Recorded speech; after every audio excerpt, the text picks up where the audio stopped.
মঙ্গলবার সকালে নাজিরহাট বাজার সারা ভারত ফরওয়ার্ড ব্লকের কার্যালয়ের সামনে 21শে ফেব্রুয়ারি আন্তর্জাতিক মাতৃভাষা দিবস পালিত হলো। এদিন ভাষা আন্দোলনের শহীদদের শ্রদ্ধা জানিয়ে এই দিনটি সাড়ম্বরে পালিত হয়। উপস্থিত ছিলেন সারা ভারত যুবলীগের জেলা সাধারণ সম্পাদক রৌশন হাবিব, দিনহাটা পূর্ব লোকাল সম্পাদক মণ্ডলীর সদস্য শান্ত সেন, নাজিরহাট 1 নম্বর অঞ্চল সারা ভারত ফরওয়ার্ড ব্লকের সম্পাদক বীরেন্দ্রনাথ সরকার, ছাত্র ব্লকের নেতা রিন্টু মিয়া সহ অন্যান্য নেতৃত্ব। এদিন শহীদদের শ্রদ্ধা জানানোর পাশাপাশি তাদের জীবনী নিয়ে বিস্তারিত আলোচনা করেন উপস্থিত ব্যক্তিবর্গ।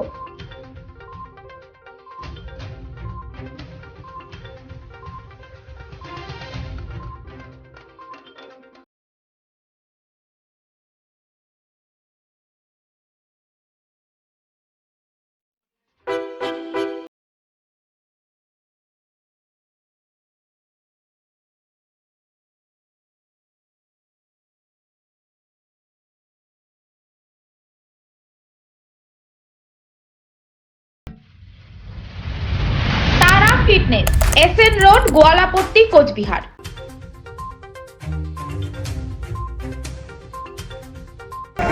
21শে ফেব্রুয়ারি বাংলাদেশ সহ পশ্চিমবঙ্গ তথা বিশ্বের যেখানে যেখানে বাংলাভাষী মানুষেরা আছে তাদের কাছে একটি গুরুত্বপূর্ণ দিন।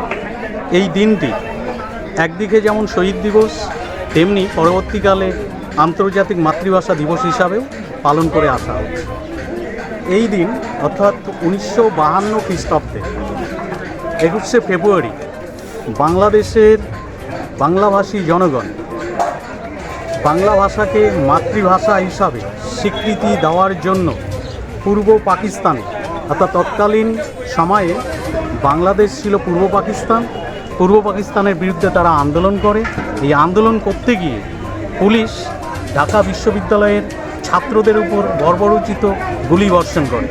সেই গুলির লেগে রফিক, জকবর, শফিউর, সালাম, বরকত সহ অনেক ছাত্র মাটিতে লুটিয়ে পড়ে। ঢাকার রাজপথ রক্তে রঙিন হয়ে যায়। আর এই কারণেই পরবর্তীকালে জাতিসংঘ এই দিনটিকে অর্থাৎ 21শে ফেব্রুয়ারি দিনটিকে আন্তর্জাতিক মাতৃভাষা দিবস হিসাবে পালন করার স্বীকৃতি দেয়। সেই থেকেই এই দিনটি আন্তর্জাতিক মাতৃভাষা দিবস হিসাবে পালিত হয়ে আসছে। সেই সঙ্গে এই দিনটিকে শহীদ দিবস হিসাবে পালন করে আসা হচ্ছে।